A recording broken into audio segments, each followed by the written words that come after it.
Welcome to the E.A.T podcast, episode number 42. I'm your co-host, Jerry. The other co-host over there is Russ. Russ, how you been, buddy? It's been a little while. Good. Very good. Look good that we didn't do this last week. The COVID tried to bring me down, round two. It's been rough. It's been rough with the COVID. It's been rough with the work change on my end. I just got to make that quick announcement. Obviously, I do have a real job, and with the tour change of that job, it has affected the weekly podcast coming to you. But now that I'm on vacation this week, we got a big guest lined up, and I can't wait to get to him. All right. I wore my Sasquatch Hawaiian shirt. I love the Hawaiian shirt. I am loving the Nordiques headgear you got going on too. This is great. It was either that or the Hartford Whalers, but I kind of took a look at kind of wore it to work one day, and now it looks like somebody took a shit all over because it's white. All right, so the Nordiques. All right, so here we go. If you are an avid hockey fan and a listener to the Spit and Chicklets podcast, like WrestleMania and myself, then tonight's guest needs no introduction, but he's going to get one anyways because to us, he's a hell of a big deal. And what started out as a custodian by day and Boston Bruins blogger by night story, he's catapulted into being one of the most recognizable faces and voices when it comes to hockey and podcasts. You can read his blog at barstoolsports.com. He can be heard weekly with co-stars Ryan Whitney, Paul Bissonnette, and Mike Grinnell. He's the co-founder and co-host of the top hockey podcast, Spit and Chicklets, which can be found wherever you find your podcasts, on Apple, Spotify, etc. Most recently, he can be found starring in Shoresy, which can be found on Hulu. And I got to say, he's got a fantastic Boston accent. He's a gambler, a drinker, a smoker. And tonight's guest, welcome to the E.A.T podcast, Rear Admiral. R.A., how you doing, buddy? I'm fucking awesome, boys. I'm on vacation. Love the shout out. Love the intro. I just cracked a cold one just for the show. Maybe eat a gummy shortly, but love it, boys. Where are you guys from with your accent? You guys get some. Well, that's the funny thing. My wife just brought that up. She's my wife.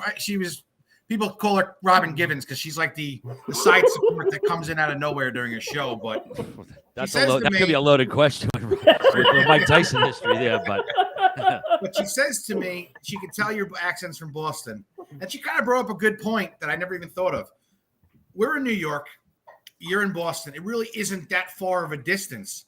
How the fuck do we have such extreme difference in accents? They're really not even close. But meanwhile, we're 200 miles, not even.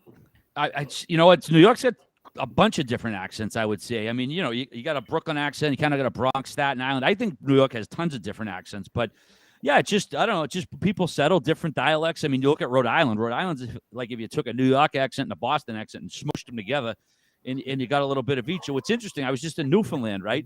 Yeah. And there was actually a similarity between, like in Newfoundland, they have 17 different accents up there, but there's one of them. It reminds me of like a North Jersey accent minus the gabagool, because they'll say mutter and fodder and over there and over here, but they don't say, oh, you mutter, you fodder over there. Like they say, you mutter, you fodder. Like that's the way they use it. There's no like Italian inflection on it. So it was kind of interesting to catch that up in Newfoundland of all places. Like, hey, over there, but not like Bobby Bacala is saying it. It was like a Canadian Jersey accent. So Russ is on Long Island. I'm originally from Long Island. I moved into Westchester, so I'm about an hour north of New York City. But we're both Long Island guys, so that's where the accent comes from. There you go. Very strong. Love it. Little accent battle here. Gotta love it. And if in case you're wondering, fuck no, we are not Islander fans. We're not Islander fans either. Yeah, I never assume that. I mean, I know most people on the island are, so I'm guessing you're Rangers fans then. Yeah, big time. Yeah, I'm not there. It's not a hill I'm going to die on, boys. You already got some asshole Minnesota Wild fan in our comments here saying that Rangers going to smoke again. Oh God, yeah, I got to put my glasses on, old fuck, so I can read them from here. You guys are perfect timing. We just recorded. Well, I know we're on break, but we got interviews going out every week. We just recorded the intros, outros, and ads. Tomorrow's episode, Dino Cicerelli. Oh, nice, phenomenal interview, and I know obviously we pump our interviews and pimp them out, but awesome. He just doesn't care. He gave not offending people, but he's not beholden to current GMs or teammates or players, so he's not worried about having a job in the hockey industry now. He just let it fly, and people are really going to enjoy that. Those are the best ones. They let loose and give you the truth on everything. So so I had the equipment set up. So you guys probably get better audio. Well, when we started this whole thing, we had issues because I had a laptop that I think I bought in 1993 and barely get service. And then, I buy a new one, and then this one's had to get new cable and internet. But best thing I could say, break down and buy a MacBook. I went through 4 different crap tops, I guess you can call them, laptops. And then finally, I just bit the bullet, and the MacBook lasted the combination of all the other ones combined. Talk much? Yeah, so I bought a Dell desktop, and it's been working fine for me. But yeah, I mean, I'm an Apple guy with the iPhone and tablet and everything else. I know it ain't cheap, but you know where the money goes when you buy it. Yeah. So going into the show, both of us listen to Chicklets. What do you call it? I think we both go through stages too. Like, depends on what I'm doing. If I commute to the city for work. So if I'm driving, I'll listen. If I'm taking the train, so I might go 2 months and not hear a show, and then I might go a month and listen to every single week. So, but we know a lot about you, but we also, a guest comes on and we want to research you.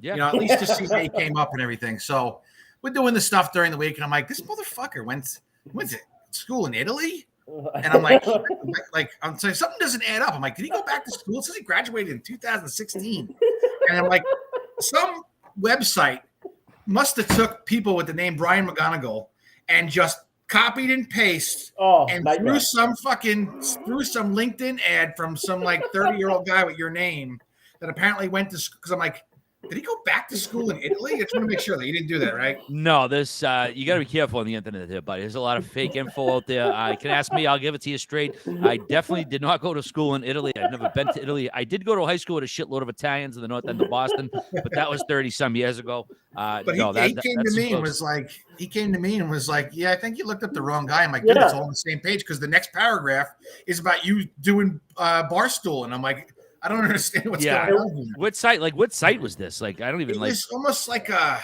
think it was factbuddy.com or buddyfacts.com. You gotta people just make shit up. They add stuff. I've been pretty good about keeping my private life private. I've been on the right. But what on the made sense to me is because in the same paragraph, do you work with Sparks? What Sparks? Is that you that's the new That's the new company that basically it's an at-home ice skate sharpener. Yeah. So that's what kind of I thought it clicked in. I was like, all right, that would make sense. Hockey podcast, a company that basically, you're a hockey player, you can sharpen your skates at home. So that's what threw me off too. I was like, all right, that makes sense. 0 for 2. I get this whole thing from Russ, and he went to school in Italy in 2016. Then I go to this website, and I found it was the website that he was looking you up. You were some marketing guru from Boston. You were a law enforcement director, and you were involved in Sparks. And you definitely wasn't a law enforcement. Yeah, this is not the guy. So somebody must have taken your name. You guys need a new researcher. I'll say. I'll leave it at that. Yeah, but this is what makes the fun out of it, Oh, absolutely. He's not sure if my research is on top or not. People thought I was a teacher, and then they'd call years ago because I think there was a teacher with my name. So then the comments just called me a pedophile because I was a teacher, and this is it's crazy, dude. The internet's just the internet. It's gonna do what it's gonna do. But no, I've been to the lower depths of Twitter. Definitely did not work for law enforcement. A lot of friends on that side, but wasn't a job I ever worked. Hey, so how does the name RA come about? How does Rear Admiral, become its thing? It was a college nickname that maybe 12, 15 guys knew me. I don't know if you guys went to college. You could order a sub wrong for delivery, and now you got a nickname like ham and cheese or something stupid like that. College nicknames come out of everywhere. So, a Rear Admiral is a college nickname that maybe 12, 15 guys knew. So when I started going on the blog in Boston, now we're going back, Boston's been around 19 years. We just celebrated our 19th birthday with the paper. Then the blog came a few years later. So I would say it was around 05, 06. And I was like, oh, people comment on the internet, they're nerds, they're losers, anonymously ripping people. But when Boston came along, it was right in my wheelhouse. It was, very Boston centric. This is the OG days. This is all Boston, all very Boston centric. So I was like, shit, I want to chime in here. I talk about Bruins, I talk about local stories. And so I got my very first internet comment, the name. And I was like, okay, you know what I'll do? I use Rear Admiral because my friends from college will go on the site. They'll know it's me. I was sort of like a joke proxy. You know what I mean? Like, so when my buddies read it, like, oh, there's Magoo making jokes. Magoo was my more common nickname prior to RA. Oh, there's Magoo making jokes. It was almost like an in joke thing with my buddies. And then I was 07, late 07, and this is how long ago it was. Dave Portnoy, this is how I used to get bloggers. Looking for new Bruins blogger. That would be the blog title. Send in samples here. I sent them a sample in typical Dave fashion. I didn't hear back, but the next day, boom, there's my copy splashed for the whole world to see, which, I was a school newspaper guy. This is the modern equivalent of having your byline on the front page of the paper. It was awesome. It was like, oh, shit, I'm going to be the Bruins guy. So Dave didn't say, hey, do you want to use your real name? Like anything. He didn't ask. He just slapped Rear Admiral up. And I kept it for a while. I thought about changing it because this is an era like 2007. I'm thinking at this time, I'm going to use this to get a writing job somewhere. This is, newspapers were dying, but I'm still thinking long-term job here. And so I kept it for that time, and I was like, I should use my real name. Maybe it'll legitimize me more. And my buddy's like, nah, just keep Rear Admiral. It just works. And then, of course, a few years later, the podcast comes, and now I get corporate emails addressing me as RA, and I kind of snicker to myself every time I hear it. So, and as for the name itself, that, like I said, just your usual, college Jerry knows sex-inspired nickname. Jerry knows me. My mind usually goes in the gutter, so half me he's like, maybe this guy just got a lot of ass in college. Yeah, we don't kink shame here. No, it wasn't really a kink shame. Yeah, it was just you could probably do the math on the nickname, and it stuck. And here it is all these years later. I'm still going by it 25 years later. So, yeah, pretty wild. We had a fraternity brother we called Rundle because he got basically picked up every chick walking. And they said, you get more ass than a toilet seat. And the toilet seat in the fraternity house the brand name was Rundle. Oh, there we go. Okay. Cool. That's a good one. Yeah. I'm not, going to confirm or deny what my, ass grabbing levels were at college, but you can make your own judgments. I miss those days. Hey, all right, sticking with college real quick. Originally, you went to Northeastern. You wanted to be a lawyer, but you quit freshman year. Then went to North Adams State, joined the school paper, and became a writer. Between all the drinking and fun and the time you graduated, what was the plan? Was it to get into being a writer, a blogger, newspaper, media on TV? Where were you geared towards? And good research, by the way. Good research. I did go to Northeastern for almost a year. I did want to be a lawyer. I mean, watching Ani Becker on LA Law probably wasn't the best inspiration to be a lawyer, but I hated college. I hated going to college in my city. I was taking the train to the city every day. To the other part of the city, really. Hated college. Wasn't what I expected. College, there was no parties. I was a commuter, so you're not taking part in all the parties. You're not involved in the dorms and everything. Exactly. I just wasn't part of my social life, but then I quit, was miserable, ended up going to North Adams State. And I sort of fell into intro to journalism because it was an easy class, and I did have an affinity for it. I'd been reading the local paper, Boston Herald, since I was like 5 or 6 years old. I was always a newspaper guy. So I fell into intro to journalism, and then my roommate was co-editor of the paper at the time. He's like, hey, you're going to be the next editor of the paper. I was like, Christ out of here. I'm like, I just started taking the class. He's like, trust me, you and another guy can do it. Well, lo and behold, sophomore year, me and a buddy from the Cape, my boy Ryan Tedeschi, we were co-editors of the school paper. I was a sophomore. Like, it was kind of unusual to have the reins that early. And then I was like, yeah, man, this is just something good at. I like this. Is mid-'90s, and all my advisors, teachers, like, yeah, you should pursue this when I graduated. Now, blogs weren't even a thing yet. The internet was there, but very few people using it. I was still thinking I'm getting a newspaper job. Little did we know, the industry had like what I'd call an undiagnosed malignant tumor, which was the internet coming to steamroll the whole fucking newspaper industry. So when I graduated, jobs were dying daily. Which makes Dave Portnoy's, the fact he opened the newspaper in 2003 and led it to where it is, it just makes it an even crazier story. But anyways, I was just trying to get a job in media, whether I was going to be writing for a website, a newspaper, whatever. And podcasts didn't even come on the radar until 2014, 15, because they really weren't a big thing. Big back then. So I was like, believe me, I was hardly captain of the ambition team, graduating college. Like, last thing I thought about putting a suit and tie on. I wasn't going to go hunt for corporate America and be a slave to fucking that shit. Then you get laid off after giving me hot. So I fucked around. I bartended for a few years. I traveled, had a few other side gigs that maybe I can't really mention on a public forum to help pay the bills over the years. But I was living fun. I was having fun. I was still out partying and traveling and all that stuff. And then, I had my finger on the blog pile with Postal. And then, I actually did do one or two podcasts. I didn't have a like a debut one. I think I made a recorded movie one and another one with nobody on a famous level. But I always wanted to do it. But I don't want to do it for 50 people. And I wanted it to be worth my while. And then when Ryan Whitney was finally done, came home from Sweden. Now, I know Whit a little bit from being a local kid, and I'm a local guy. He had been reading my shit for years. So we had a few beers together before games and stuff. And he sent the tweet out after he retired and tagged Biz in it, said, I want to start one of these podcast things, talk about life, this, that, the other thing. And Biz said, hey, man, I'm playing for 2 more years. And I replied, a partner, huh? And 2 seconds later, Whit slid in my DMs. He's like, are you serious, Ari? I was like, as a fucking heart attack, do you know how to podcast? Nope, I'll learn. And 2 months later, we had our first episode out. And again, you don't get hired like any podcast. You don't get hired right away. I mean, the Wit Dog. He's obviously a hilarious character, knows his shit. But even then, you don't get signed right away. You had to prove your mettle a little bit. And we did a few shows on SoundCloud. And El Prez, Dave Portnoy, who obviously we both had relationships with, he says, I listened to it, think it's great. We want to sign you guys to the roster. And then we were sort of off and running from there. The advertising comes in. It's the dough starts coming in. It's sort of a side gig. I'm still cleaning fucking disgusting schools just to keep my insurance and pay my bills. And then we had this character called Paul Bissonette on a couple times, and every time he was on, numbers were through the roof. Like it's Biz. I don't have to tell you guys what Biz was like, and he was even more unfettered, if you might say, a few years back. I wouldn't say uncultured, just a little more raw. I don't. Yeah, exactly. A lot raw, much rawer. Of course, things are even different 5-6 years ago, as far as what you would say, maybe even more so today.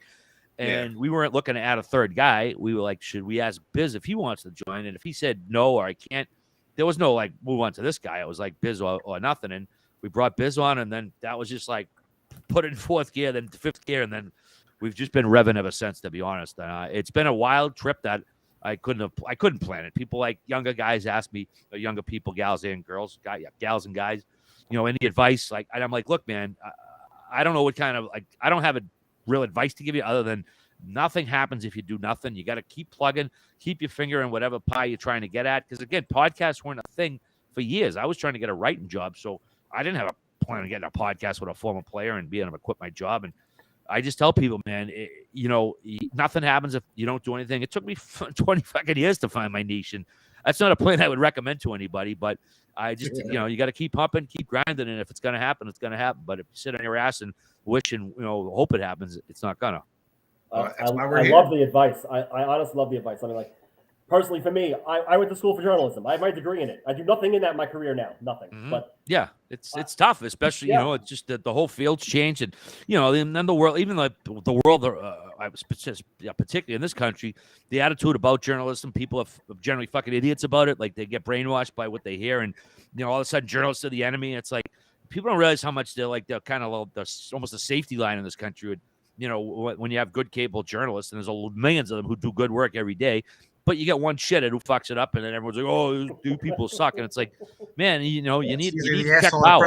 It's usually the asshole at the press conference asks a dumb question. Yeah, that happens. Everyone thinks you're all the same. But you got to check.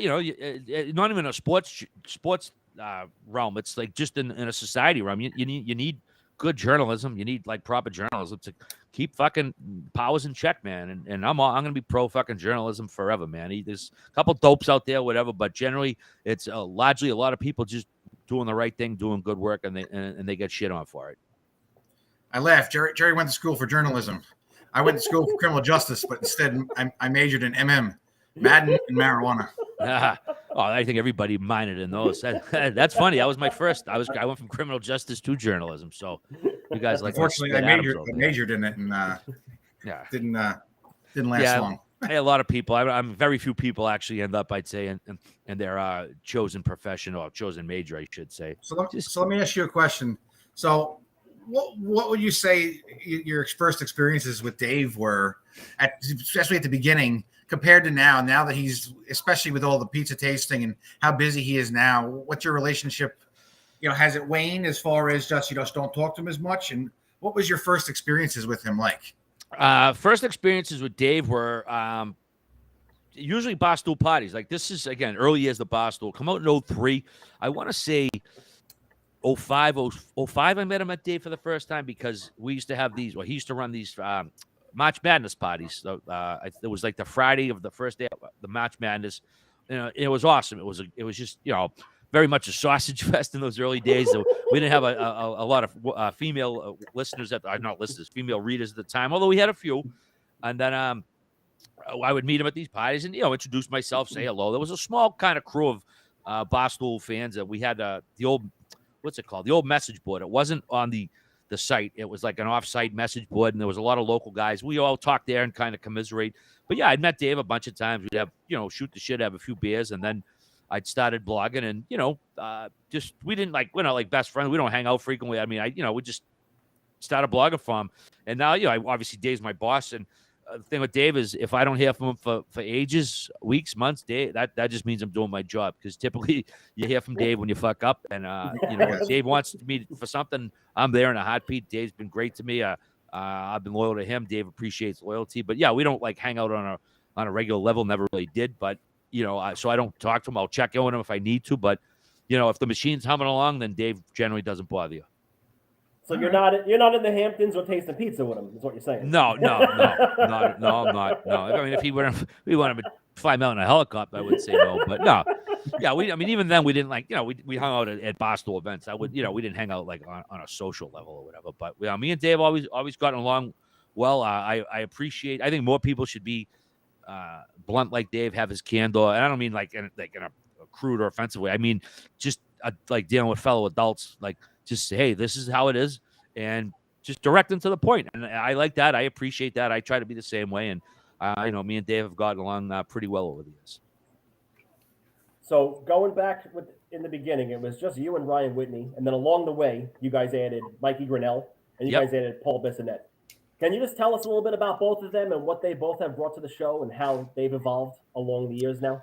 Okay, yeah, Grinnell. Not that I didn't mean unintentionally skipped them earlier, but with me and Biz, me and Whit would start in the show, and I guess I was a producer, co-producer from the jump. I guess I probably still am today. Oh, fucking Chewbacca, fucking showing up. Yeah. That was my email. Whenever I get an email, it's really? Oh, nice. Yeah, little Wookiee action.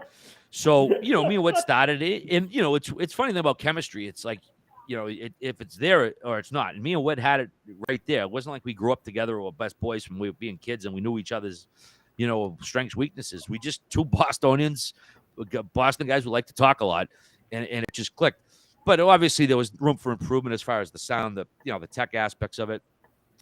And so I would get emails frequently like, hey, RA, the show's great, but the sounds could use improvement. But everybody was located somewhere else. Nobody was close to Boston. So, we needed someone on site.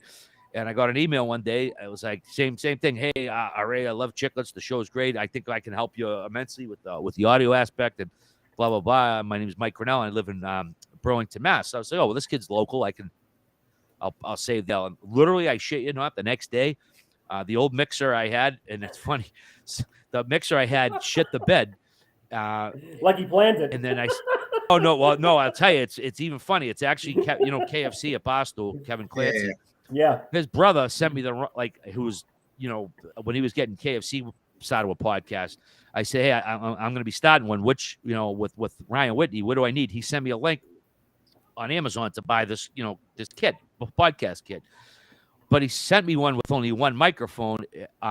So basically, the mixer wasn't right. So basically, I had to borrow an old mixer, even though I just bought a new one. So the old mixer is the one that shit the bed.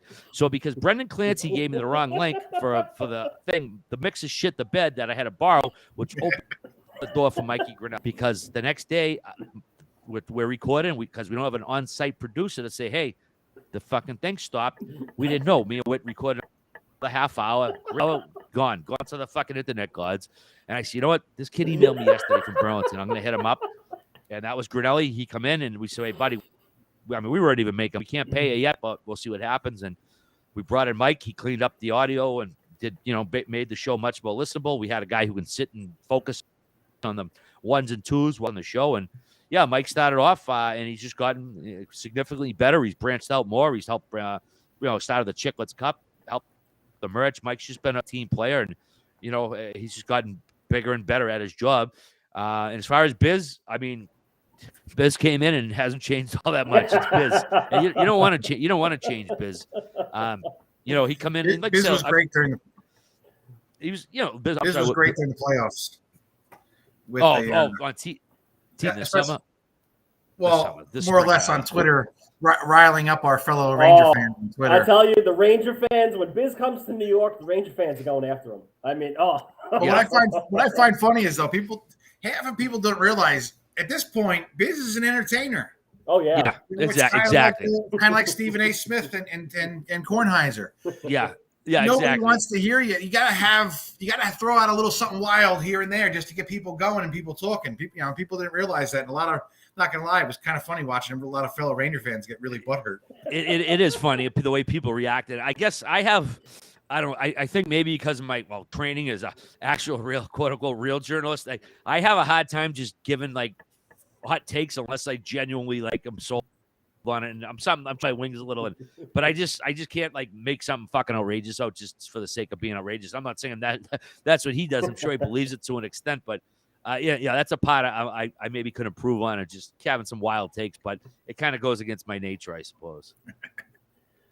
Hey, all right, on the podcast itself, you guys have had some big time, all time greats. I mean, I could name.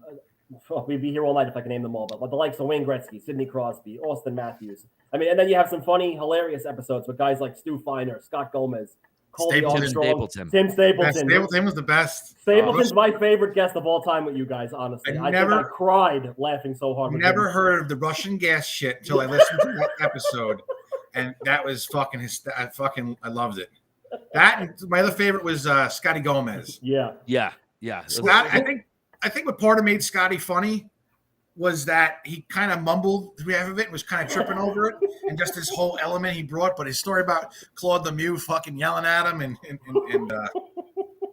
well, I think we could have done a whole series on just Gomer and Pepe, Claude Lemieux. Those stories, they were terrific. But yeah, Tim Stapleton is that might be the funniest one ever, and I don't know that we could ever recreate that again, just because.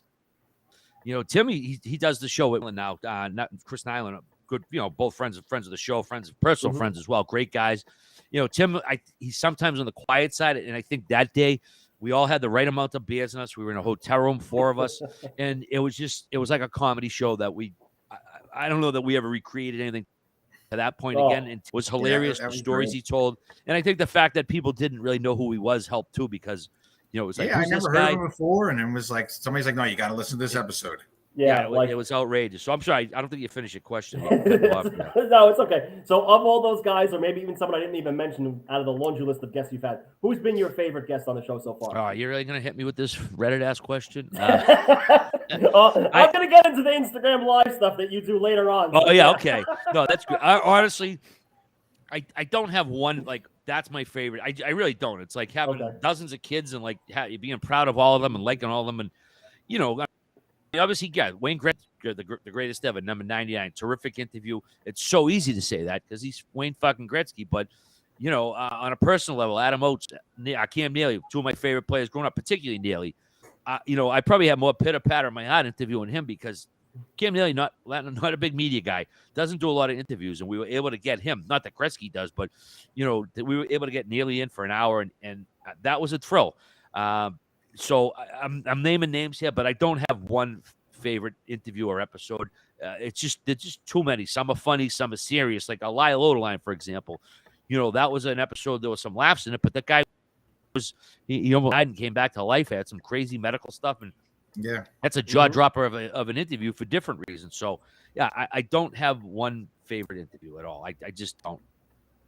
Have you guys not had somebody that you're dying to get on? Is that anyone? I think you could. We've had Gretzky. I think you could do 2 other guys we haven't had on, maybe 3 other guys that we haven't. And it's not like we haven't. I don't know that we've tried. It's just there's certain guys you don't want to interview on like this. They're like, you got to be in front of them, and that's why we flew down to Orlando for Gretzky. I know we just announced we're opening the season in Pittsburgh. Yep. I'm not alluding to anything. I don't know if anything's going to come out of that we would like. Hopefully, and then there's other players that we've talked to, and I hope that we can get the biggest names in the sport in person while we can. But I don't have a list like A, B, C, and D because sometimes all-star guys, the great players, some of them are great interviews, some of them are so-so, and then I think sometimes guys you don't know of who played in the 80s and maybe were a fighter or early 90s, and you might not be 100% familiar with them. sometimes those are the diamonds in the rough. So Yeah. you know, the big name doesn't always mean awesome interview. Although tomorrow's episode, Dino Cicerelli, oh boy, you don't want to miss that one. I'm trying to think what was the first episode I ever. I think the first episode I ever listened to was Chelios. Okay. I think that was the first one I ever listened. I think that's what got me started. I saw a thing about him telling the story about Babcock. And go ahead. I'm sorry, I didn't mean to cut you. Go ahead. No, that's fine. You can do it. I cut people off all the time. Do it. I'm usually the one getting cut off, as you know, as a listener to the show. I get cut off more than fucking anybody. But like when you say that Chris Chelios, I'm literally like, okay, what year do we have him on? Like, obviously, we all have COVID brain at this point. I can't tell you if something was 6 years ago or 3 years ago, but I want to say when I listened to it, at least 2 years ago. It was episode 223. It was it was December of 2019. Okay. So that's what 2.5, almost 3 years.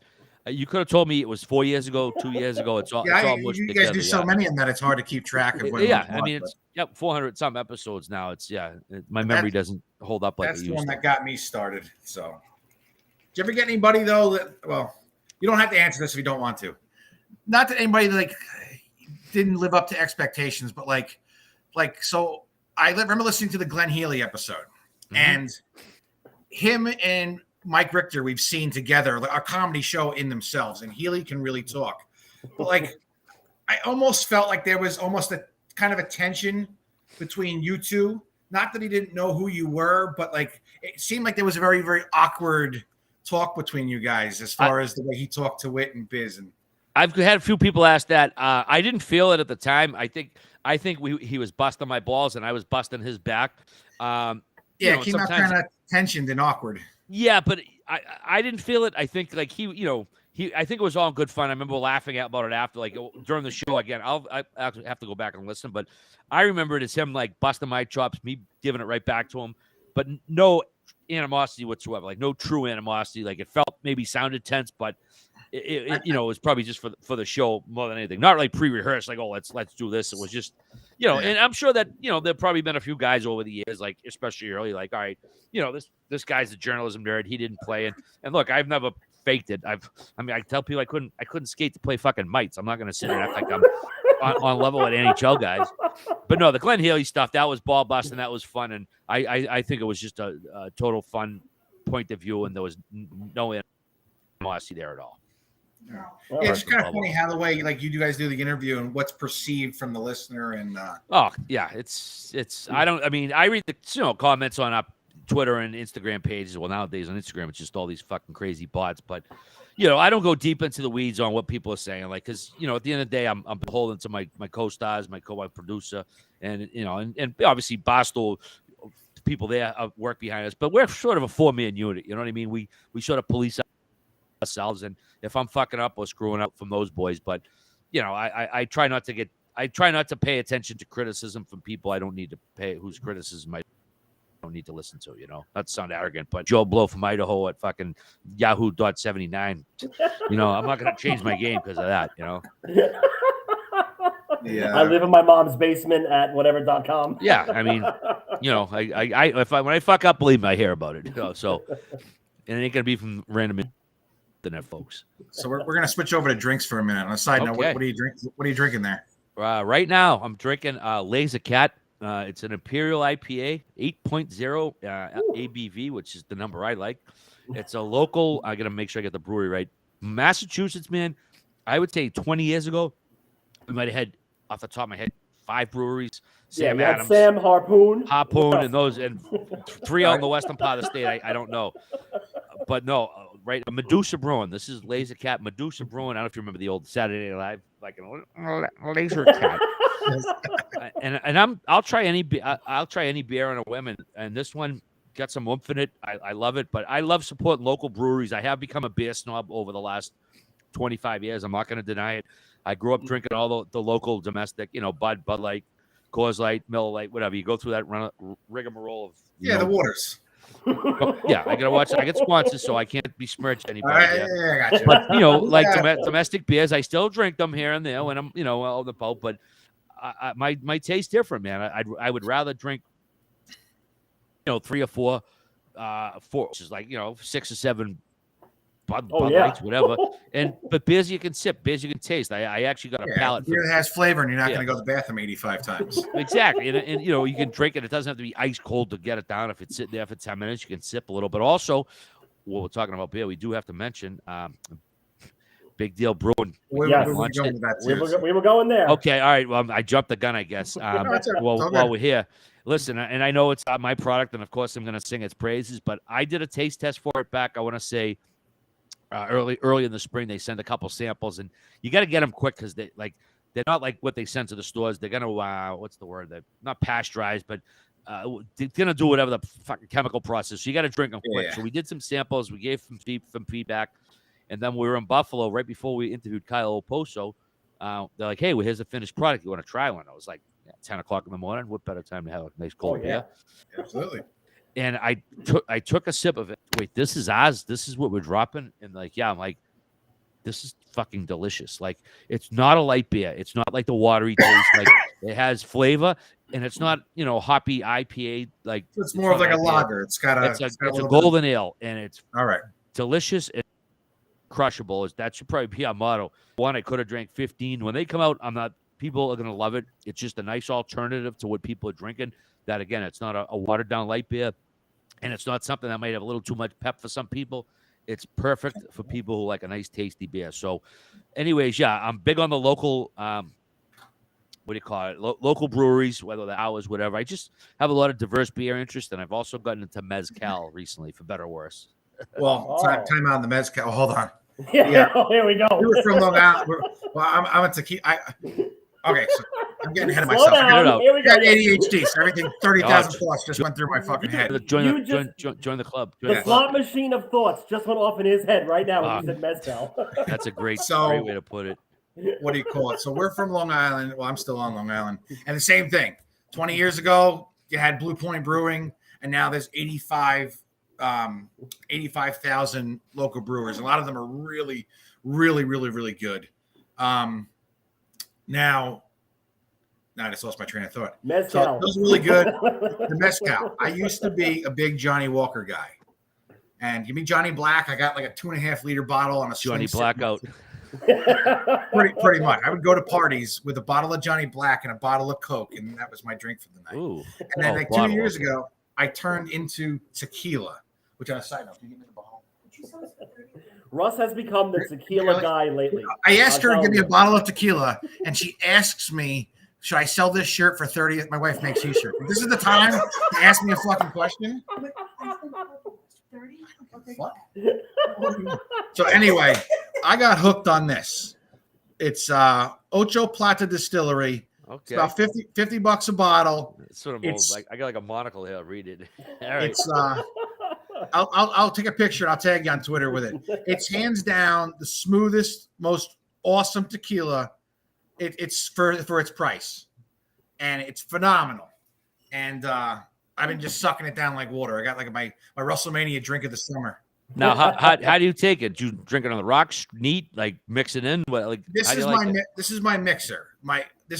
Even though it's that much, I don't give a. My attitude these days, I don't give a shit how much it costs or what it is. Drink it however you want it. You only live once. So I've been hooked on grapefruit with grapefruit soda, OJ, and a lime wedge. I suck it down like water. That sounds tasty. Now, tequila, like I got on the margarita kick a few years ago because I'm from the old generation where we associated with tequila with going to Cancun for spring break and some guy blowing a whistle and pouring this shit down you.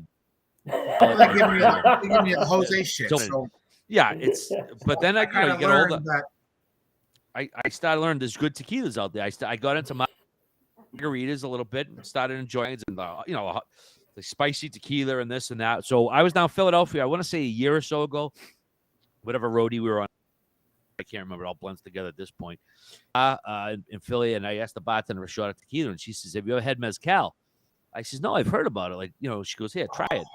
And I come to find out, like, you know how all bourbon is whiskey, but not all whiskey is bourbon. Well, same thing with mezcal. All mezcal is tequila, but not all tequila is mezcal.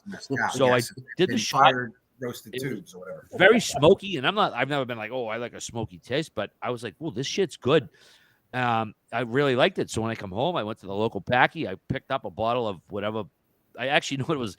I didn't even know it was the George Clooney stuff. It was the Casamigos. Oh no! That's my story. The Casamigos. Sorry, I won't clock block it. So, anyways, that's not the only way I drink. I started drinking mezcal on the rocks at home. Actually, I keep it chilled in the freezer, so you don't have to put it in the rocks and water it down. And now I just sip it neat, or if I go to a bar, I'll order it with soda. But go ahead. I know where this is going. That's why I'm laughing so hard. Listen, either I got the worst fucking batch ever made, or I missed something, because I had cousins I went and visited, and they lived down in Alabama, and they're like, listen, you got to try this tequila. It's phenomenal. And it turned out to be the Casamigos Mezcal. But they were joking with me, because this tasted like a goddamn tire fire. And it was the most disgusting thing I've ever tasted in my life. And I was reading online that if batches of mezcal were made wrong, they can have a burnt rubber taste to it. And that's what happened. I can never touch Casamigos mezcal again. Wow. Okay. Have you reached out to George Clooney? Still waiting to hear back. Yeah. I mean, no, I would say you were in Alabama, so there may be a little like leeway here. There could be something going. Who knows? It was moonshine that they like put in the bottle, ring out some like, with Russ. ringing out like rags and put in the bottle or something with their moonshine. I can't attest that, or maybe, hey, you know what? Maybe that's your palate. Well, you just didn't like it, and that's okay. Like, not everybody's gonna like everything. I love mezcal, and I'll usually have a couple bottles in the freezer just at the ready, because have you tried the? You need a sip and booze. Yes. So there we go. Have you tried the sipping? Have you tried the Clase Azul, the one that comes in the porcelain bottle? You know what? It has like the bell on top. That's the first one I did when I was in Philly, because I did the shot and and that had flavor. That week I called that bar and I was like, what's the mezcal you have at the bar? Because it was so good. And it was Azul, but I couldn't find it around here locally. I couldn't find it anywhere in Boston. So I loved it. That's the stuff I fell in love with, but I haven't had it again. So, but I'll try other brands. I reach out and see refined palate by any stretch, but I like to see what the differences are as I'm kind of getting into it a little bit more. Well, that too is, even though the one I showed you is my favorite, I still will go to the store and be like, all right, maybe I should try like maybe this one's a little better. Maybe it's not. I'm always wanting to try something different. Yeah, the tire fire one though, man. Maybe you just don't like smoky taste. I don't know. It was bad. Well, I like the Johnny, the double. Remember was it the double black? That had a very smoky taste to it. That was good. Much of a Scotch guy. Although when we interviewed PJ Stock, he showed up with a couple of his like glassware he had just made with like 2 bottles of. It was like Lafroy, however you say the name, like that real. Yeah, it's like LAPHROIE. Exactly. Yeah, high-end Scotch. And I never had Scotch. I had Scotch by accident once in my life. And he's like, all right, here you go. Here's a cup of Scotch. I'm like, PJ, I don't do Scotch. He's like, you should do them. I was like, yeah, I'm not gonna say no to PJ Stock when we're interviewing him in my hometown. The guy's a folk hero. And I sipped it during the interview, and I was like, yeah, you sip it, and it's not too bad. So I took the bottle home because the other 2 clowns didn't want it. So I took the bottle home, and I was like, the next month I would every once in a while pour a little in the glass. Sometimes deep. Maybe it grew on me. I don't know. I didn't stop buying it regularly because I fell in love with mezcal instead. But I if it's a nice Scotch, I could definitely sip down a nice Scotch, no doubt about it. Yeah, there was my brother, but he ain't gonna watch this anyway. But I felt bad. We went out to dinner. He was in the city, and we went out to Morton Steakhouse. He pays for dinner. It was $400 or $500, whatever. I was like, all right. We go to a cigar bar on the Upper East Side, and we're drinking scotch on the rocks. It was like $30 a glass scotch, whatever. And I was living way above my means, and my brother paid for dinner. So I was like, all right, I see him. I haven't seen him in a few years. So, and I was drinking like this Lagavulin, and it's like and it was good. But all I remember is it hit me the wrong way. I took a sip and it just crushed me the wrong way. I remember being like, I'm going to run to the bathroom for a minute.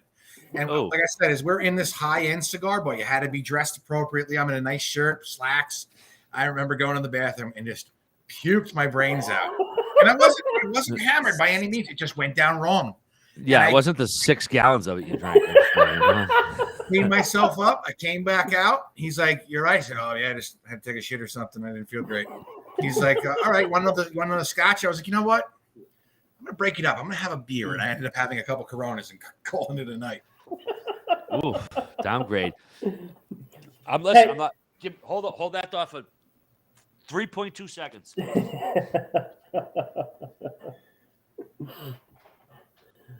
So we got a question in the chat about Bobby Margarita. That would be a good one for us. He's been on their podcast before. We got some Ranger hating going on in the chat. We got Go Panthers in the chat. We got a question to RA about him. Would he go on TNT with Ryan and Biz? Because the three of them are the best in the game. That was a shout out to Dylan.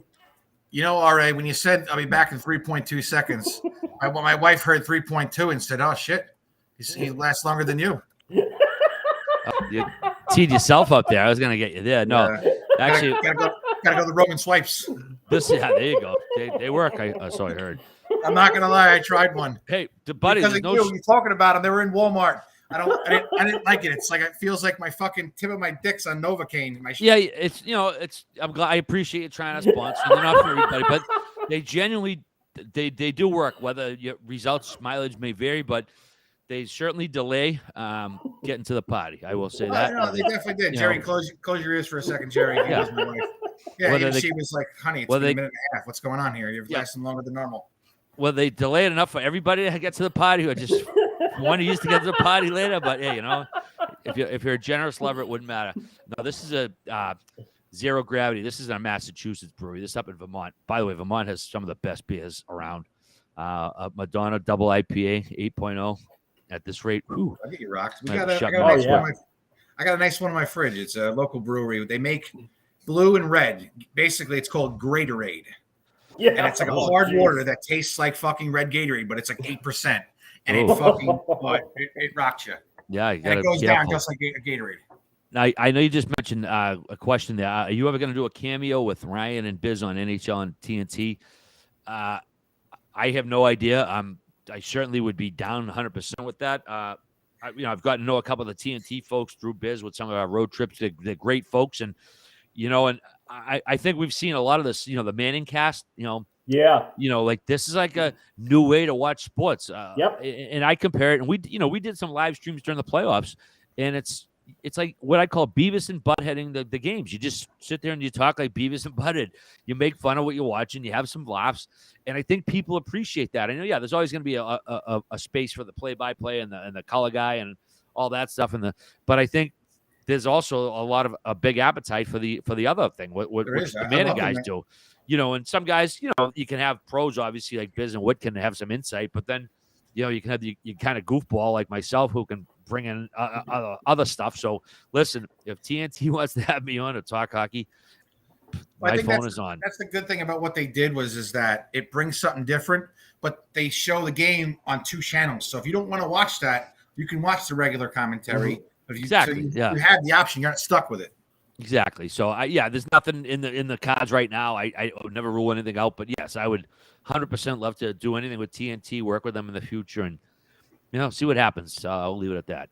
So I know Big Deal Brewing is just coming out, and it's roughly 6 states is what I heard at the first go round. Yes. Can you tell us what they are? I can't.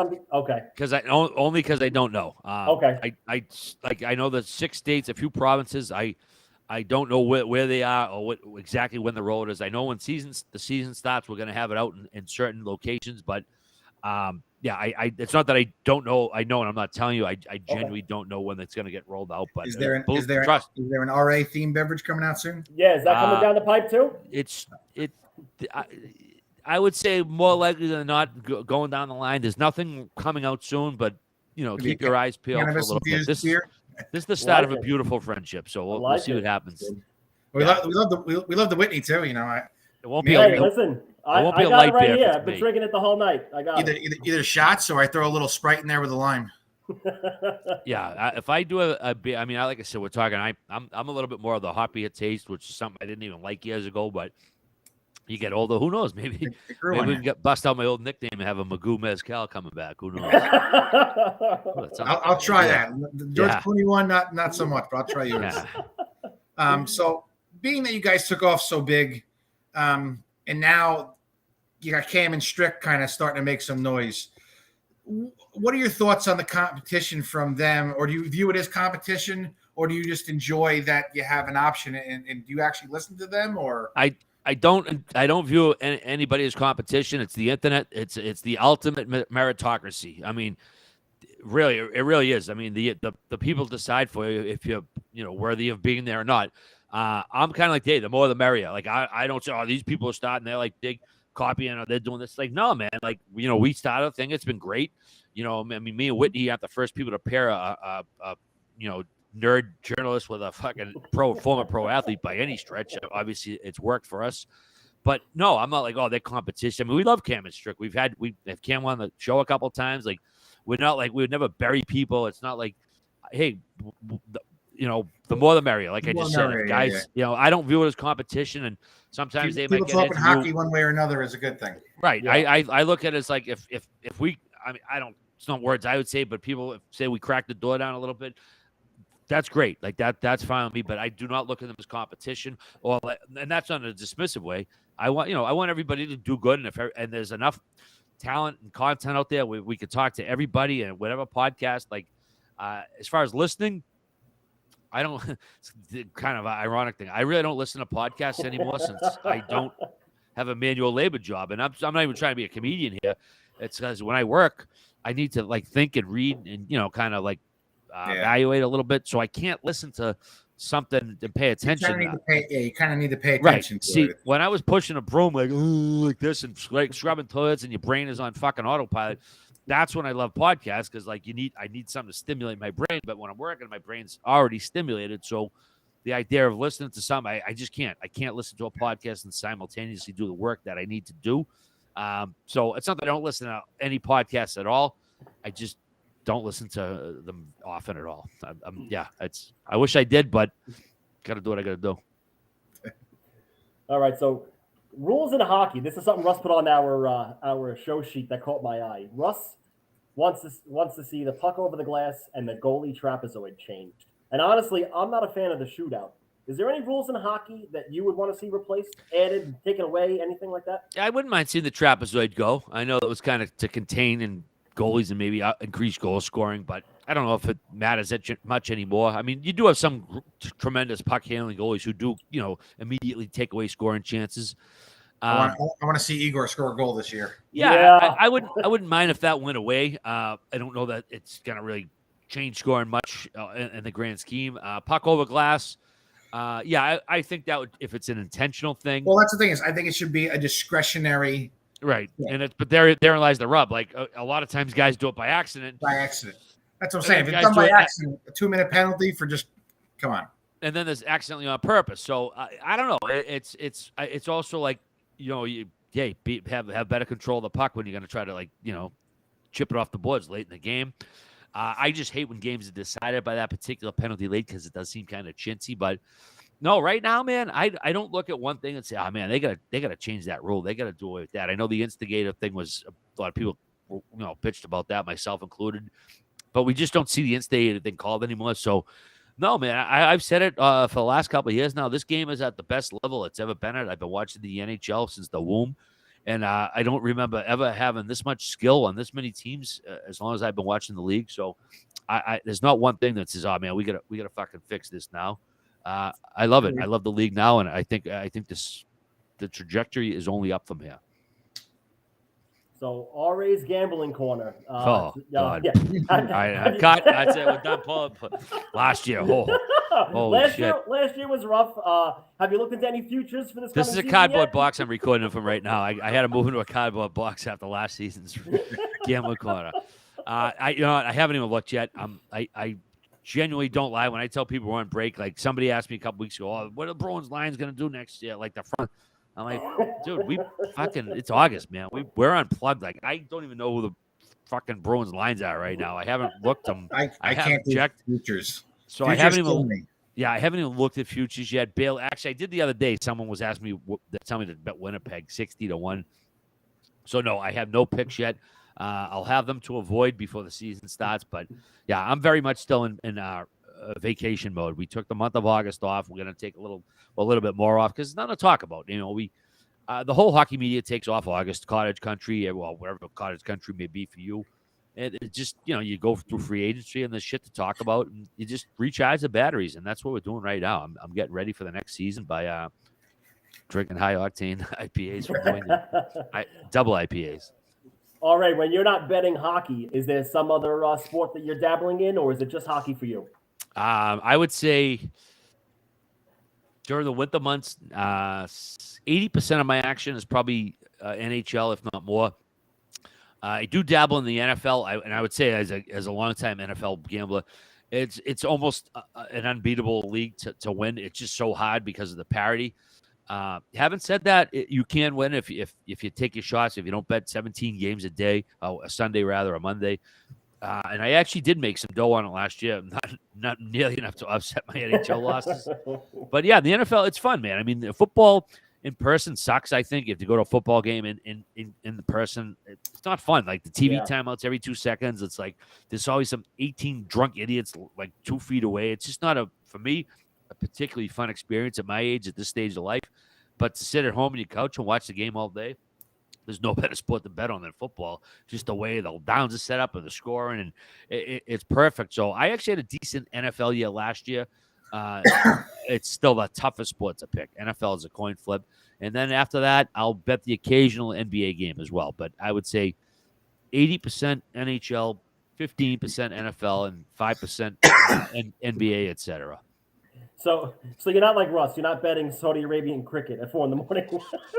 I don't even bet that. Definitely not betting anything to do with that.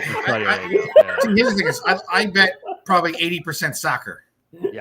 But actually, I do bet a little soccer too, even though I don't know shit about it. But here's the thing is, I'll bet a game, in Germany, which is the Bundesliga, which is one of the largest leagues in the world. But just because people don't know it here, they're like, "Oh, you're a degenerate. You're betting on German soccer." Meanwhile, it's one of the largest. Bayern Munich has more fans than freaking the Dallas Cowboys. The degeneracy is different forms. Like, not what you bet on. I mean, I bet on the fucking Scripps Howard spelling bee back in the day. I did. I'm not even exaggerating. I mean, is that degeneracy or so just looking for a fix? By the way, I actually bet and I forget. Will the winner have glasses? Was like minus plus 115. Will the winner be a girl? And I bet both of those. I mean, they cap them, of course. It's like a couple $100, but I actually did bet on the spelling bee, and I bet on the outcome of The Sopranos as well. So degeneracy is just a state of mind. I don't know why. I just got a flashback of My Blue Heaven with Steve Martin in my head. Hey, great story about that. I actually wrote a blog on that movie a couple of years ago. Did you know that My Blue Heaven is a Goodfellas fucking sequel in a weird way? Is it? That's one of the all-time greats. That's a great movie. I will. You guys, I don't know if you're in front of a laptop. If you want to Google, like, just Rear Ad Chicklets, Rear Ad Bostel, My Blue Heaven, if you want while I talk. Have to read it. So Nicholas Pileggi, who wrote Wise Guy, which is the book that Goodfellas came from. I don't know if you do now. Nicholas Pileggi used to be married to Nora Ephron, the late great Nora Ephron. She wrote Sleepless in Seattle. You've Got Mail. Tremendous writer. Tremendous screenwriter. She wrote Heartburn, her own sort of like story about her life. And when Henry Hill would call her husband, Nick Pileggi, like in all sorts of state of minds to like give him stories for the book, she would like pick his brain and talk about like, hey, what's going on? Well, it ended up she wrote the fucking screenplay for My Blue Heaven. So when you see My Blue Heaven, that's based on Henry Hill's post like fucking witness relocation program. Wow. I shit you not, dude. Like, go. I want you guys are gonna look that strip and you're gonna tweet it from your account. I'm telling you right now. All right, I love that. It's a wild. My Blue Heaven, Boston Sports, Rare Admiral. It should pop right up. And yes, you're so hot, you could melt all this stuff. Yeah, you could melt all this stuff. And the funny part is Steve Martin playing an Italian like wise guy was just so against type, but it works for some reason. The nerdy Rick Moranis, but Yes, My Blue Heaven is a fucking sequel to Goodfellas, and that's true. That is a Wow. true 100% story. Holy Shit, shit. we kind of moved the movies. I mean, Fucking we know you're dropping, big. We know you're dropping big. shit left and right. Huge movie guy. I am. I'm a big movie and TV show guy. Jerry's probably more the TV show guy. But Yeah. he just turned me on to Breaking Bad. All right, this guy hasn't seen anything yet, and he just started binging it last week. Yeah, I was home with COVID, so I'm through three seasons now. Never too late to start. I mean, I'm assuming you're full pot committed at this point. Oh, Yeah, he's committed. Yeah. Because of you, I watched fucking not last week. I watched last year Ted Lasso. I still want him to watch. He's not a soccer guy, but I don't think he really need to be. But I fucking Dude, you think I was a Ted. fucking soccer guy when I watched Ted Lasso? No, I put it on a lot because I love Jason Sudeikis, man.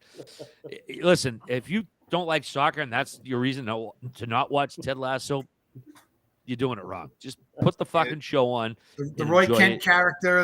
I was freaking for a week. I was freaking singing Jamie Tart to the Baby Shark. Jamie, Jamie, and I don't know why it just hit me in the right way, and I remember crying my eyes out with the goddamn the Christmas the Roy Kent's niece, the bad breath scene.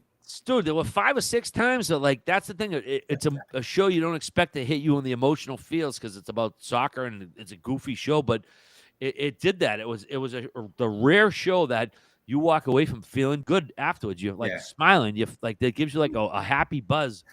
And then there were episodes you cried because it was like, holy shit, man, I didn't expect that. The only thing like I kind of think went wrong, not wrong, was the transformation of Nate. I feel like Nate went too. What do you got there? No, I'm just doing a pimp my product a little bit more. That's all. I feel like Nate pimp the product transformed into a bad guy really too quickly. It should have been spread out a little more rather than just like the final 2 episodes. Yeah, I think that they teased it a little before that. I think you could maybe see sort of cracks in the armor before then, and I think that was kind of a good story because it can kind of show someone who doesn't have an ego really does, and it's just buried. And once they have an opportunity to show it, it's like, all right, man, you better settle the fuck down here. And I think that's why it was a good part of the story because sometimes people who you think are just going to go with the flow or team players, all of a sudden, like they get a little blast of success, and all of a sudden they think they're fucking the king shit, you know. So maybe you can say it happened quickly, but yeah, it's a fucking one season of a TV series. But I think they did a great job with the character development. How Ted was this happy-go-lucky guy that you felt was, had no issues. And then you kind of learn that he's kind of holding in a lot more, that he, on the outside, he's this happy-go-lucky guy, but on the inside, he was struggling with a lot. Well, and at first, I know not to keep pimping my fucking blogs here, but the first blog I wrote about it was, this Ted Lasso show. I pimped the hell out of it because I watched it through, and I actually said, I watched that one scene. I'm like, and I asked myself after, I'm like, did Jason Sudeikis really just make me cry? Like, because this is a guy who I laughed my balls off on Saturday Night Live, loved all his movies. But that scene with the well, not spoiler, what if you haven't seen it by now, it's on you. But with the wife, season 6, 7, whatever it is, and he's broke, man. He cried, and it's like, oh my god, I can't believe like I'm fucking getting teared up here right now. But and that's what it is. It catches you in your emotions in ways you don't expect, and that's why that show is like it just went over what we're used to for TV shows. It had you felt good for the most part, but also it delved into some other uncomfortable things, and not like a bad like I can't watch this way, but just like life's hard, but like fuck, man, you got to keep chugging along. And I think that show just has such a positive message to it. I can't wait for the next one. What Sudeikis has done has been stunning work. I love watching Jason Sudeikis. You watching the new Thrones? Oh yeah, I gotta watch episode 2 tonight. First 2. I mean, me and Granley just talked about this on the show. We're dropping tomorrow, and it feels fresh, but it doesn't it's never going to be like that 100% fresh because we already did Game of Thrones. You know what I mean? So we've already seen these worlds, we've already seen these characters, this sort of medieval like gameplay or whatever. It's still going to be good, but it's not virgin territory. I don't know if I'm making my point here. Like I'm going to watch it and like it. I hear what you're saying. I still got hooked through still though. I think people like, okay, like after the way Thrones ended, like, okay, where's this gonna fall off here? I know. Thrones was one of my favorite shows of all time, and still is. It just that last episode just killed me. It was not what anybody wanted. Last season, it was.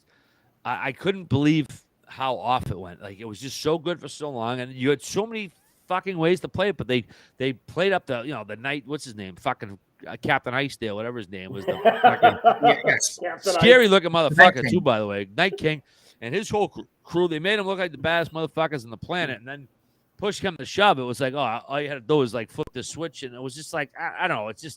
It was tough to follow. I liked it. I stuck it out, but you know what? I'll tell you, I'm probably never going to rewatch Game of Thrones fucking soup and nuts again. I mean, it is what it is. Not dissing it, but I'd rather watch The Wire for the 7th time than Game of Thrones, knowing the ending sucked. Never watched The Wire. The Wire is a fantastic show. I know. I'm next. All right. I don't have time anymore. I got 2 kids.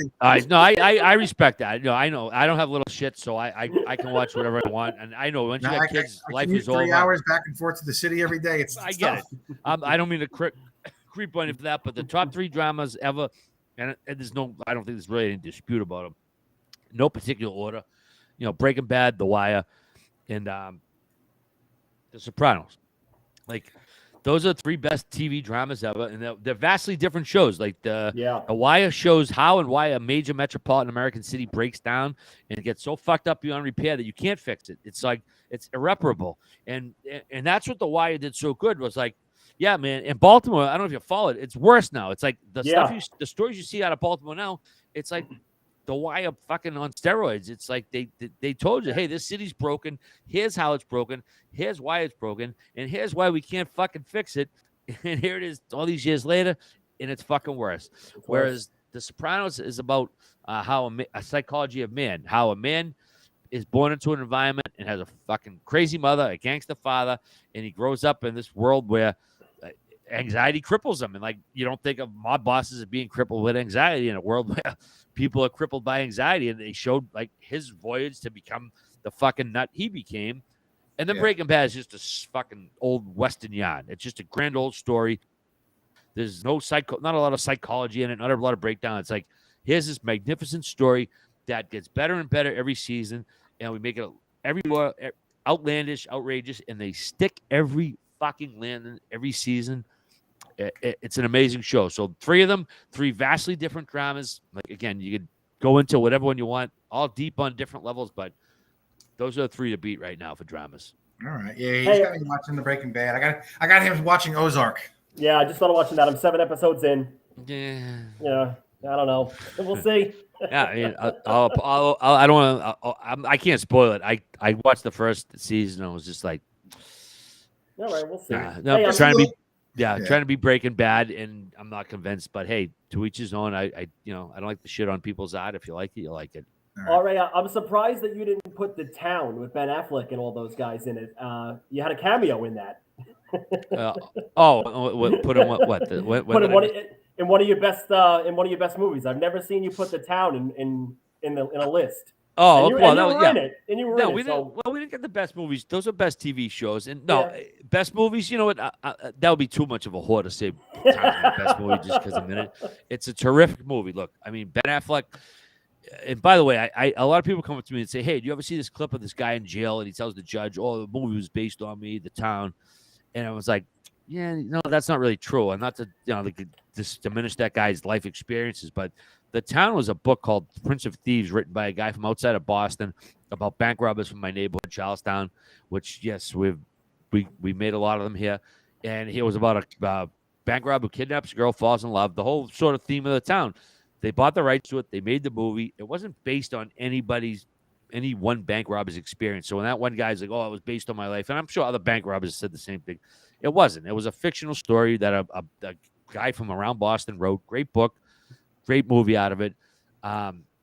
It is a great movie. It really is. Like Ben Affleck talked to many of the local folks who did make a living that line of work, and at a time when you could.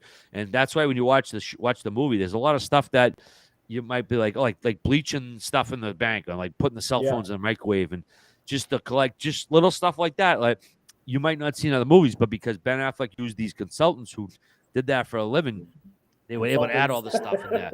And, again, it's a great movie. I can't sit here and say I have it up there with The Godfather or Goodfellas or Star Wars or whatever. But the one scene that was actually based in, well, a few of them were based in reality. After they do that score in the North End when they got the nun masks on, they pull up to the switch car to go to the other car. Mm-hmm. And there's a cop sitting there working a detail. Yep. And a Boston cop. Now, that happened in real life, because it was based on a thing. Now, and again, if you're a Boston cop sitting there reading your newspaper, fucking electricians doing their thing, and it's an easy $40 an hour, and they're doing the detail, and hey, whatever, that's part of the job. And now you look over, and you see now the guys in the real story. I don't think they were in the nun mask, but obviously it's the Hollywood factor. They look over, and this guy, you got to take a very quick measurement of your life right now, okay? If you're that cop, do I try to be the hero here and certainly going to get killed? And the last thing these guys want to do is, trust me, the last thing bank robbers want to do is shoot anybody. I know guys who rob banks and they wouldn't even put fucking bullets in the gun because it's just about getting the money. But he looks over and these guys are looking over at him, and it's like he knew it. He just turned and think. Now I don't know if that's how the cop in the actual incident that happened reacted, but I would assume buddy, just turn your head. Let them do what you want, because the other option is fuck. you're gonna get turned into Swiss cheese, and they're gonna get away. Now they're gonna have a murder beef, and so it's nobody wins. So the cop's gonna end up dead. These guys get a murder beef. Whereas if the cop turns around, pretends you don't see him, cop doesn't get killed. The guys, whatever, they're gonna get away. Doesn't affect the cop at the end of the day. So a lot of little stuff like that in the town was very subtle, but I love the town. We don't want to keep you too much longer. I'm good at reading the body language. I can see you.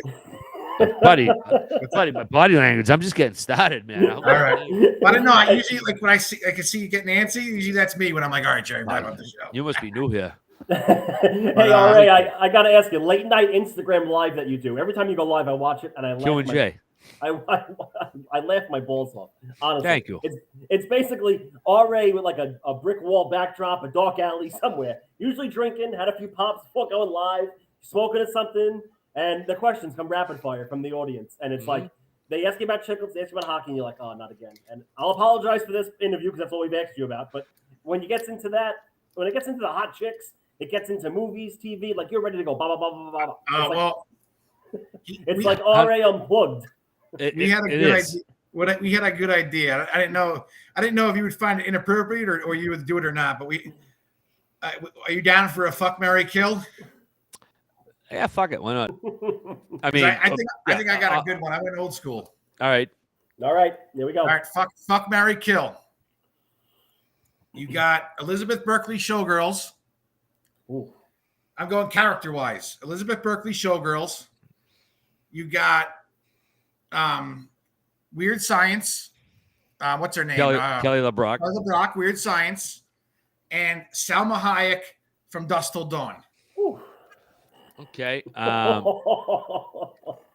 F, marry, kill. All right. We're gonna marry. Hold on.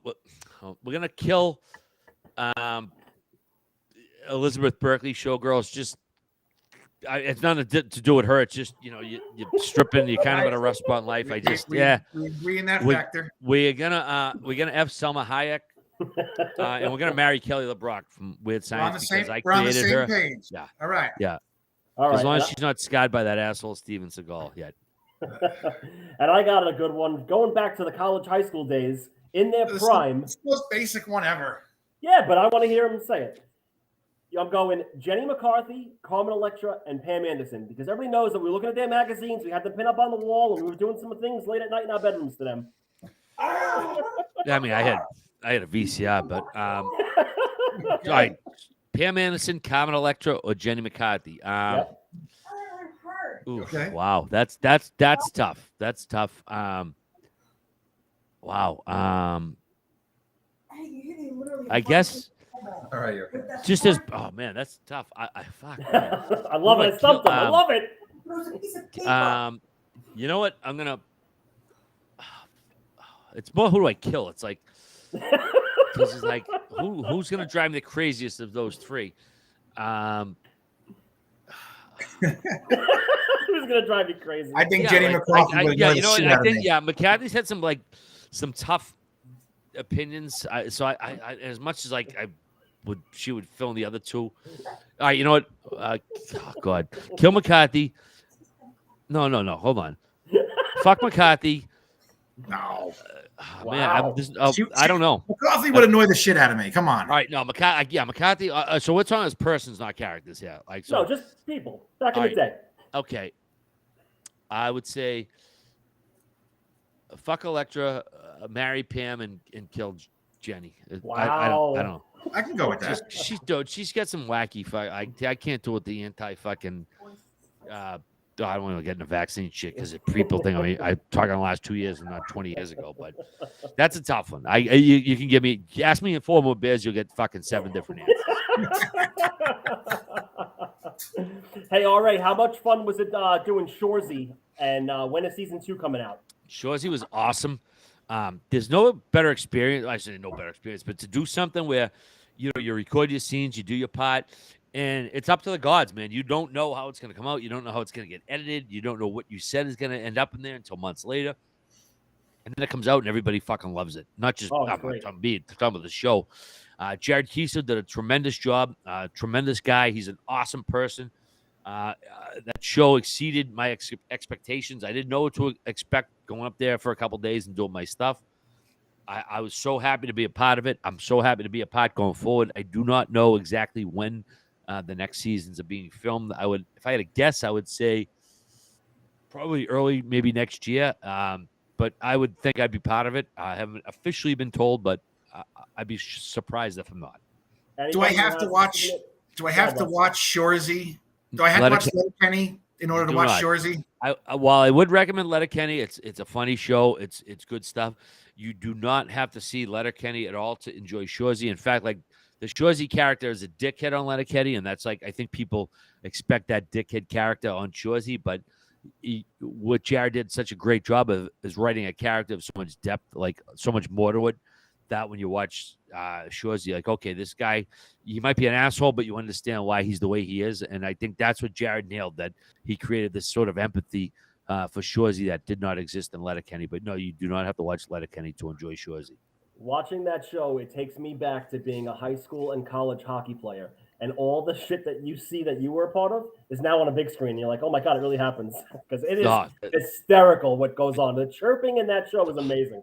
The chirp, like, I don't know if Keisho come up with all the chirps or some of them, but like like my old lady, I love it at death, but she's so sick of hockey at this stage, being with me forever. Like, it's every night of the winter. Oh, here we go again, blah, blah, blah. So I'm like, oh, I'm on the show about hockey, honey. And like, I put it on, and I caught her pissing herself laughing at the ranks, like the chirps, because they were so fucking top notch and funny.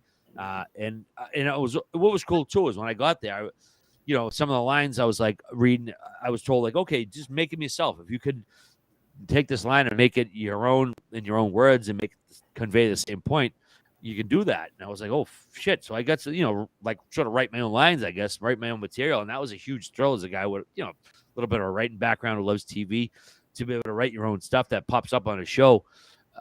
That's a fucking thrill. That was a huge thrill to do that. So I'm hoping to get that opportunity again, if Jared says, hey, no, we're doing it David Fincher style, all my lines this time, I don't give a fuck.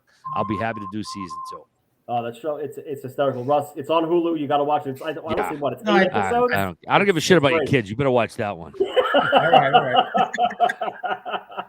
Honey, fuck them kids. Yeah. Michael Jordan, fuck them kids. No, I definitely want to check that out. Any other good shows you're watching these days, or good movies? Well, that's funny. That's a great fucking subject, because me and Grinelli just recorded an episode, and I had a bunch of shit here because we talked about that. Top Gun Maverick. I loved it. Fucking loved it. One of the highest grossing movies of all time, if not the highest at this point. Fucking phenomenal. And listen, I talked about it before. I was not a Top Gun guy when it came out. I was just 13 years old when it came out. Should have been in my wheelhouse. Did nothing for me. Watched it again before Top Gun Maverick. Did nothing for me. No, it's the second one I enjoyed so much. But we went into it, my wife and I, like knowing it was going to be predictable, knowing it was going to be a bunch of nostalgia. But it wasn't that predictable. I thought. Sorry, I didn't mean to cut you, but you thought it was going to go one way, and it kind of didn't. I mean, it was a little bit, but it was just all the nostalgia. Fucking loved it. And that's what's funny is the nostalgia I shouldn't have cared about because I didn't like the first one, and it did click in. But I thought Tom Cruise did some of the best work of his career. I know it's a popcorn movie, not one you associate with Oscar bait, but Tom Cruise may well get nominated. Enjoyable fucking movie. It's enjoyable, but the work he does, like next time you see it, watch his face. Like in the first one, he's cocky. I'm Tom Cruise, pirate fighter, blah, blah. This one, he's a broken man, and he's just living in fucking like depression or something. He did such outstanding, subtle work on this movie. I couldn't believe it. That's why I went back and saw it a couple times. I'll say, Prey. Have you seen Prey on Hulu? Prey was surprisingly good. I wasn't going to watch it. Then I heard some good stuff about it and was like, all right, fuck it. I was pretty surprised. And all these people now, if you're not sure about Prey, Predator was the movie with Schwarzenegger years ago. Yep. It's like this alien creature lives in the jungle. And there have been shitty sequels and blah, blah, blah. Well, they come out with Prey, and it's, I guess, a prequel or sequel set back before the Schwarzenegger time. And they set it, which I thought was a very brilliant idea, to set it in the Great Plains before America was America, in which Native Americans, Indians, whatever terminology you want to use, ran the area. And people just complain, oh, this is woke, it's girl. It's like, shut the fuck up, dude. It's a fucking alien movie, and you're complaining about woke and fucking. It's like, it's an alien movie, dude. The alien. Yeah, aside from using a woman as the lead anchor, there was nothing woke about it. It was just a good, But no, I disagree from that. Like, how is it? Well, like, it's not woke to you. Like, it's a fucking alien story set 300 years ago. It's not woke. To say a woman like could have done this or couldn't have done that. Like, I don't think that's woke to say you're a woman in the character. I mean, because they were fucking not high on the totem pole back then. I think any claims that Prey was woke is just people fucking. I don't know. I agree. Looking for something, looking to start some shit, basically. Right, dude. It's like, oh, the Indians and this thing. It's like, dude, it said it in the fucking 1700s. It was such a creative fucking thing. But nowadays, people are such pussies about, oh, they got to do. And there was nothing. I don't know what the fuck woke means anymore about it. But it's like, it was a story set in the fucking different times. And yeah, this fucking one, like, Indian warrior who happens to be a woman, la-di-da, like, is the main character, and people just act like fucking babies about it. So long. Sorry, I'm gonna go crazy there. Blackbird. It was just an enjoyable movie. It was better than all the other sequels. I mean, the Danny Glover one was okay, but I enjoyed it more than Alien versus Predator, or the one with Prey was the best, by far the best Predator sequel. And like people complaining, and I think people complain about just stupid shit now. Anytime there's something different than that you didn't used to be like even the funniest when people complain about Star Wars, like, oh, like when a couple of years ago, like, oh, there's like too many, whether women, minorities, blah, blah, blah, whatever. It's like, buddy, it's set in fucking outer space millions of years ago. You're complaining there's not enough white guys in it. Like, shut up, you loser. Like, it's a fucking story, dude. Roll with it. I mean, I can see if they're beating things over your head with like certain stuff, but it's a movie, dude. Like, you gobbled up that there were Ewoks and Jawa and fucking Darth Vader, but now it's and a woman princess who ran the fucking show in Leia, and now it's like, you got a fucking black guy in space and it's a big fucking deal. People are just fucking idiots about it. They can't enjoy a fucking movie anymore. See, now you got him riled up, Russ. Here we go. All right, so if you're riled up, give me your unpopular opinion that people would fucking movie opinion that people would throw knives at you. For me, it's that Scarface is severely overrated. I'm not going to die on that hill fighting you, Scarface, but I think it has more maybe cachet than I'm not saying it deserves. I know it had a lot of like gangster rap cachet back in the day. It came, people came out in '83. It was a big movie. It kind of went away for a while, and it kind of had a rekindling. If it's overrated, yeah, I'm not going to die on the hill. My thing is Armageddon sucks. Armageddon sucks. I don't know if that's too old school or what, but I do enjoy Armageddon. I mean, listen, if you called it cheesy, I could understand. I do enjoy. Like I said, it's popcorn. For me, it's a popcorn flick. I do enjoy it. You get sad when Bruce Willis fucking shoves, Ben Affleck down and says, "Take care of my daughter." I mean, come on, it had to be at least a tear of emotion. It took me 7 times to watch the fucking thing. It wasn't for me. I mean, you're asking for controversial. Riding the fucking warhead. I think, all right, I'll give it. Armageddon sucks and Field of Dreams sucks. The most over. What? Field of Dreams. No! Yeah. Field of There Dreams. you go. Field of Dreams is is fucking Ghost Dad meets fucking 8 Men Out. It's as my buddy Mike from Attleboro says. Fucking It's love Field of Dreams. I know, and I get it. A lot of guys played catch with their dad, and then like they get chubs in their pants and they watch it. It's just a movie about. I read the book. It's just a like ghosty movie that purports to be about baseball. I don't know. Movie does nothing for me. So, all right, would you asked say for controversy? Would you say that that's not Ray Liotta's second best acting besides Goodfellas? Because I've seen that out there, and I'm like, oh yeah, I've seen that out there, and I'm like, not even close. He's in it for fucking 12 seconds. I mean, he was in God. I mean, I can think of 17 other movies. If I didn't piss my pants right now, Ray Liotta. I mean, he was in Copland. He was in Knock. He was in Unlawful Entry. I mean, like there's 3 off the top of my head. He was better. He was aside from Rocky. Copland is Stallone's best movie. You know what? I'm not gonna like fight you to the death on that. Yeah, I will say this though. Stallone, First Blood. You know, I know I can lump him with the Rambo, ultra-violent, but listen, the very First Blood, that was a PTSD movie that like America hadn't seen before. I know we had Deer Hunter and Apocalypse Now and whatnot, but like that's a sad movie if you watch it now. If you watch fucking First Blood, he's just a guy going to look for his old friend, and they're scarred from the war from Vietnam, and the cops stop being dicks to him, and they push him to the edge, and like it gets to the violent like Rambo aspect. Wasn't the sheriff or was that Brian Dennehy? Brian Dennehy, tremendous actor, R.I.P. Brian Dennehy. But when you watch the movie, you realize like, man, like they really fuck with this guy. And like he was an American hero. He did was asked from him, and that was, to me, was one of the underhidden part of First Blood is like how much of a PTSD movie. Hey, all right. I can't thank you enough. I wanted to go 30 minutes to 45 with you, and you gave us almost an hour and a half. This has been my pleasure, boys. My pleasure, boys. This has been a hell of a big deal. It honestly has. To follow RA on Twitter, it's Rear Ad's blog. You can follow his blog at barstoolsports.com. You can catch him on Shoresy Season 1 on Hulu.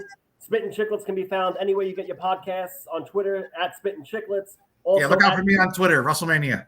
Also at Pink Whitney, at Ryan Whitney 6, at Biz Nasty 2.0, at Mike Grinnell _, at Big Deal Brew. Best.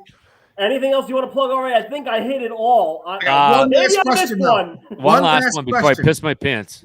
All right, last question. You only pick one. Slapshot, Youngblood, Miracle, Mighty Ducks. Goon, go. Slapshot. Slapshot. All right.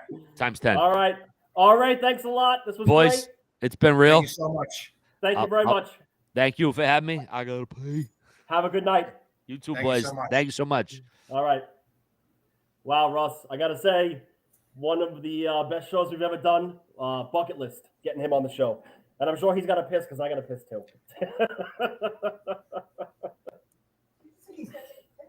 All right, that's gonna wrap up episode 42 of the E.A.T podcast. I'm Jerry with the mic. You can find Russ at WrestleMania 61. Big thank you to RA for coming on. This was great. From New York, everybody have a great night. Still can't believe you shit on Field of Dreams. I don't know what to think.